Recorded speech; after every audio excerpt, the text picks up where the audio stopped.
కాశ్మీర్ ఇన్సిడెంట్‌లో కొత్త కోణం వెలుగులోకి వచ్చింది. స్థానికులందరికి అక్కడ ఏం జరుగుతుందో తెలుసు. కొంతమంది కాపాడారు, కొంతమంది సహకరించారు.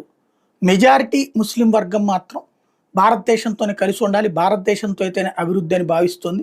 వాళ్ళు తీవ్రవాదులకి సహకరించలేదు. కానీ వాళ్ళకి కూడా అక్కడ ఏదో ఒక ఇన్సిడెంట్ జరగబోతోందనైతే తెలుసు.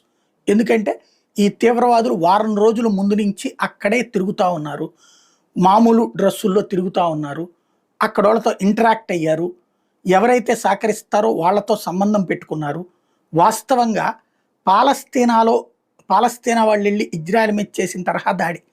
వేలాది మంది ఒక చోట కూర్చునుంటే ఒక్కసారిగా కాల్చి చంపితే వందలాది మంది ప్రాణాలు కోల్పోయారు కదా! అలాగే బందీలుగా 250 మందిని పట్టుకెళ్లారు కదా! ఆ తరహా దాడికి ఇక్కడ వీళ్ళు ప్రిపేర్ చేశారు. కాకపోతే జరిగినటువంటిదల్లా ఈళ్ళు ఐదుగురే ఉండటం, ఒక్కసారిగా అది కూడా చాలా విశాలమైన ప్రదేశం కావడం, చాలామంది